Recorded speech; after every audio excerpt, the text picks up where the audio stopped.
ഈ P V Anwar ഇപ്പോൾ പറഞ്ഞ ഈ നിസ്കാരത്തിൻ്റെ കഥ കുറച്ച് നാൾ മുമ്പ് നമ്മൾ കേട്ടതാണ്. അന്ന് പറഞ്ഞത് അബ്ദുള്ളക്കുട്ടിയായിരുന്നു. എൻ്റെ പാർട്ടിയിൽ നിന്ന് ഞാൻ പുറത്തു പോകാനുള്ള കാരണം എന്തെന്ന് ചോദിച്ചപ്പോൾ CPM പാർട്ടിയിൽ നിൽക്കുമ്പോൾ എനിക്ക് നിസ്കരിക്കാനും പള്ളിയിൽ പോകാനും കഴിയാത്ത സാഹചര്യം, എൻ്റെ വിശ്വാസത്തിന് മുന്നോട്ട് കൊണ്ടുപോകാൻ കഴിയാത്തൊരു സാഹചര്യം ഉണ്ടെന്നുള്ളതാണ്. പാർട്ടിയിൽ നിന്ന് പുറത്താവുകയോ പാർട്ടിയുമായി ബന്ധപ്പെട്ട് പിണങ്ങി നിൽക്കേണ്ടി വരികയോ ചെയ്യുമ്പോൾ ഉപയോഗിക്കുന്ന ഒരു തന്ത്രം എന്ന നിലയിൽ കൂടി ഇപ്പോൾ ഞാൻ അദ്ദേഹത്തിൻ്റെ കമൻറ്റുകൾ വായിക്കുമായിരുന്നു. ആ കമൻറ്റിൻ്റെ അടിയിൽ ഒരുപാട് പ്രൊഫൈലുകൾ വന്ന ആളുകൾ വിമർശിക്കുന്നുണ്ട്. അത് ഒരുപക്ഷെ പാർട്ടിയുടെ സൈബർ പോരാളികളായിരിക്കാം. പക്ഷേ നമ്മൾ സാധാരണ കാണാത്ത വിധം PV അൻവറിൻ്റെ സാമൂഹിക മാധ്യമത്തിലെ പിന്തുണയും കുറയുന്നതായിട്ടാണ് നമ്മൾ കാണുന്നത്. അല്ല, ഇതിനകത്ത് ഈ പിന്നെ അബ്ദുള്ളക്കുട്ടിയുടെ കാര്യത്തിൽ മാത്രമല്ല, PV അൻവറിൻ്റെ കാര്യത്തിൽ മാത്രമല്ല, ആരിഫ് പറഞ്ഞിട്ടുണ്ട്. ആരിഫ് പറയുകയും ആരിഫ് പക്ഷേ ആ പാർട്ടിയിൽ തുടരുകയും ആളാണ്.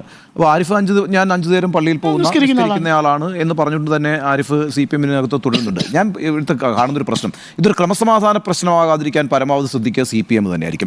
വളരെ പ്രധാനപ്പെട്ട കാര്യമാണ്. കാരണം വെച്ചാൽ എന്തെങ്കിലും ഒരു കല്ലോ ഒന്ന് വന്ന് വീണാൽ പോലും അതുണ്ടാക്കാൻ പോകുന്ന സെന്റിമെന്റ്സ് ചെറുതല്ല, അതുകൊണ്ട് നിശ്ചയമായി ഉണ്ട്. അതുകൊണ്ട് ഇതൊരു ക്രമസമാധാന പ്രശ്നമാകുമെന്ന് ഞാൻ പ്രതീക്ഷിക്കുന്നില്ല. പക്ഷെ ഒരു കാര്യം സ്മൃതി, നമുക്കറിയാലോ, CPM-ൽ നിന്ന് പുറത്തേക്ക് പോയ ആളുകൾക്ക് CPM-ന്റെ അണികളെ കൂട്ടത്തിൽ കൊണ്ടുപോകാൻ കഴിഞ്ഞിട്ടേയില്ല. ഇപ്പം 1986 MV രാഘവൻ CPM-നെ സ്പ്ലിറ്റ് ചെയ്ത് പുറത്തുപോയി. CPM-ൽ MV രാഘവൻ ആരായിരുന്നു? നിങ്ങൾക്കൊക്കെ അറിയാമല്ലോ. CI2-ന്റെ ചുമതല, SFI-യുടെ ചുമതല, DYFI-യുടെ ചുമതല. CPM എന്ന് പറയുന്ന പാർട്ടി മെഷീനറിയെ ഉള്ളം കയ്യിൽ വെച്ചിരുന്ന നേതാവാണ് MV രാഘവൻ. 1986 MV രാഘവൻ പോയിട്ട് എന്ത് ഇമ്പാക്റ്റ് ഉണ്ടായത്? പാർട്ടി അണികൾ കൂടെ പോയില്ല. ശരിയാണ്, JSS രൂപപ്പെട്ടപ്പോൾ JSS ഒരു വലിയ വിജയമുണ്ടായി. 4 സീറ്റുകൾ 1994 JSS രൂപപ്പെടുന്നത്. 2001 നടക്കുന്ന നിയമസഭാ തെരഞ്ഞെടുപ്പിൽ 4 സീറ്റുകൾ വിജയിച്ചു വന്നു. അത് മാത്രമാണ്. പക്ഷേ അതൊരു ഷോർട്ട് പീരീഡ് മാത്രമാണ്. അതിനുശേഷം പിന്നെ JSS എവിടെ? അപ്പോൾ CPM-ൽ നിന്ന് പുറത്തേക്ക് പോകുന്ന ആളുകൾക്ക് CPM-ന്റെ അണികളെ അടർത്തി കൊണ്ടുപോകാമെന്നൊരു വ്യാമോഹം വേണ്ട. ഒറിജിനൽ CPM നേതാക്കളെ കുറിച്ച് പറയുന്നത്.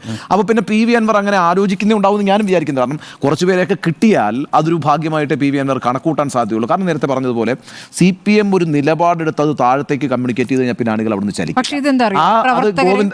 പ്രവർത്തകരെയും സഖാക്കളെയും മാറ്റി നിർത്തൂ. പക്ഷേ ഇതുവരെ CPM-നെ പിന്തുണച്ച ന്യൂനപക്ഷത്തിന് അത് ഞാൻ പറയട്ടെ. അപ്പോൾ അതെന്താ വെച്ചാൽ ഇതിപ്പോൾ PV അൻവർ അല്ല, ഇതിനു മുമ്പ് ലീഗായാലും കോൺഗ്രസ് ആയാലും ഉന്നയിച്ചിട്ടുണ്ട്. മലപ്പുറത്തെ വേറെ രൂപത്തിലാക്കാൻ ശ്രമിക്കുന്നു, അവിടെ കേസുകളുടെ എടുക്കുന്ന സ്വഭാവം, ഇതൊക്കെ നേരത്തെ തന്നെ ഉന്നയിക്കപ്പെട്ടിട്ടുള്ളതാണ്. അപ്പോൾ PV അൻവർ അത് ആവർത്തിച്ച് പറയുമ്പോൾ ഇത് മലബാറിലെ പ്രശ്നമായി അല്ലെങ്കിൽ മലപ്പുറത്തെ ഒരു വലിയ പ്രശ്നമാക്കി ഇത് അവതരിപ്പിക്കുമെന്നുള്ളതാണ്. അത് ഇനി വരും ദിവസങ്ങളിൽ വലിയ ചർച്ചയാക്കും. അത് അൻവറിന്റെ വാദമായിട്ട് മാത്രം എടുക്കണ്ട. അത് അങ്ങനെ എടുക്കുന്നത് CPM-നെ ഭയങ്കരമായിട്ട് അവതരിപ്പ് വരുന്ന പശ്ചാത്തലത്തിൽ അത് പ്രധാനപ്പെട്ട വിഷയം തന്നെയാണെന്നുള്ളത്. ഞാനൊരു കാര്യം ചോദിക്കട്ടെ. ഇപ്പോൾ KPCC പ്രസിഡന്റ് K. സുധാകരൻ പറഞ്ഞ വാചകം എന്താണ്? അൻവർ പറഞ്ഞത് രാഷ്ട്രീയ യാഥാർത്ഥ്യമാണ്, അറിഞ്ഞുകൊണ്ട് വേട്ടയാടാൻ വിട്ടുകൊടുക്കില്ല. ലീഗിന്റെ പ്രാദേശിക നേതാവ് ക്ഷണിച്ചു, പിന്നീട് അത് പിൻവലിച്ചു. അപ്പോൾ UDF അതൊക്കെ ആദ്യ ദിവസം അത് മാറി നിലപാടൊക്കെ അല്ല. പക്ഷേ ഒരു പ്രശ്നം